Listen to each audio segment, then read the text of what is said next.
अयोध्येमध्ये 22 तारखेला राम मंदिराचा लोकार्पण सोहळा रंगतो आहे आणि या सोहळ्यामुळे अवघा देश राममय झालेला आहे। मग शहरामध्ये वाड्यांमध्ये चौकांमध्ये ठिकठिकाणी धार्मिक कार्यक्रम साजरे केले जात आहेत, तर कुठे फ्रेम्सची विक्री, रामाच्या मूर्तींची विक्री देखील आता वाढलेली आहे। आपण नाशिकच्या हुंडीवाला लेनमध्ये आहोत आणि आपण बघतोय की मोठ्या प्रमाणामध्ये श्रीरामाच्या फ्रेम्स आलेल्या आहेत, मंदिराची प्रतिकृती देखील आलेली आहे आणि कोणी आपल्या आप्तांना भेट देण्यासाठी म्हणा किंवा घरामध्ये ठेवण्यासाठी ह्या राम मंदिराची प्रतिकृती घेत आहेत। आणि त्याचबरोबर आपण बघतोय वेगवेगळ्या आकाराच्या वेगवेगळ्या डिझाइन मधल्या श्रीरामाच्या मूर्ती आपल्याला बघायला मिळत आहेत। एक वेगळा सेटअप राम, लक्ष्मण, सीता, हनुमान यांचा सेटअप देखील बघायला मिळतोय आणि काही फ्रेम्स आहेत, स्टिकर्स आहेत आणि उल्लेखनीय म्हणजे दिवाळीचे आकाशकंदील देखील आता सजायला लागले। जणू आता दिवाळीचंच वातावरण आहे की काय अशी एकूणच परिस्थिती आहे।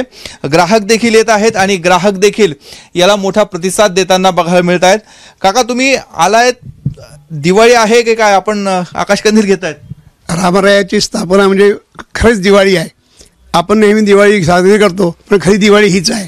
रामरायाच्या दिवशी येतील तो आपल्याकरता सोन्याचा दिवस आहे। काय काय वैशिष्ट्य वाटलं याचं? हे आकाशकंदील मला यांचं खूप अभिनंदन करावंसं वाटतं।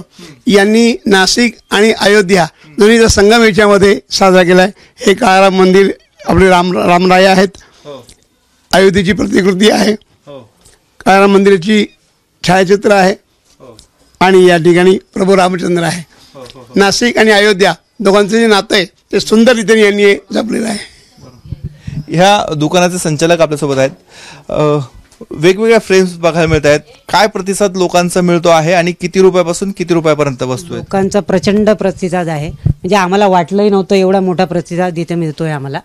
आणि आपल्याकडे साधारणतः एक 200 रुपयापासून फ्रेम चालू होतात ते 2000 रुपयापर्यंत आहे। आपल्याकडे मूर्तीचा सेटअप आहे आणि नंतर पाहिजे तर मंदिराची प्रतिकृती आहे, आकाशकंदील आहेत।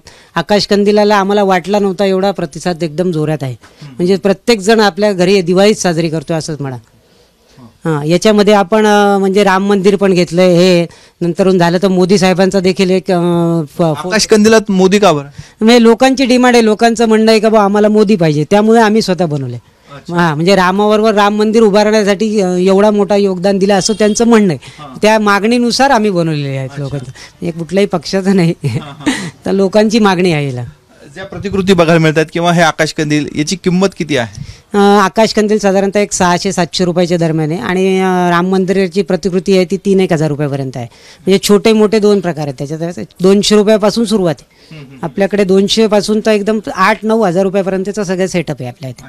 ज्यावेळेस ग्राहक येत आहेत तर त्यांची मागणी काय असते, काय संवाद असतो तुमचा? मागणी म्हणजे त्यांच्या 100% लोकांची मागणी पहिले आकाशकंदिलाची, नंतर राम मंदिराचा मागणी आहे, मूर्तीला मागणी आणि फ्रेम तर लोक घेतातच। फ्रेम म्हणजे प्रत्येक गावागावात मंदिरामध्ये लोकांना पूजा करण्यासाठी फ्रेम्सची आवश्यकता आहे।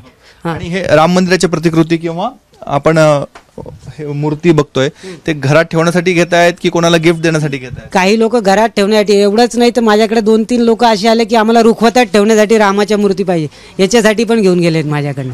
एवढंच नाही तर आम्ही कारला मागे लावण्यासाठी पण स्टिकर बनवलेले आहेत, बॅक साईडच्या ज्या काचेला लावण्यासाठी पण आपल्याकडे स्टिकर बनवण्यात आलेले आहेत।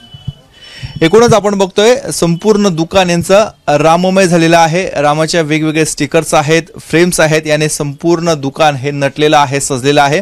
असंच वातावरण नाशिक शहरातल्या वेगवेगळ्या दुकानांसह राज्यभर, देशभर देखील बघायला मिळत आहे। कॅमेरामन मयूर बारगजेसह मुकुल कुलकर्णी, एबीपी माझा, नाशिक। एबीपी माझा, उघडा डोळे बघा नीट।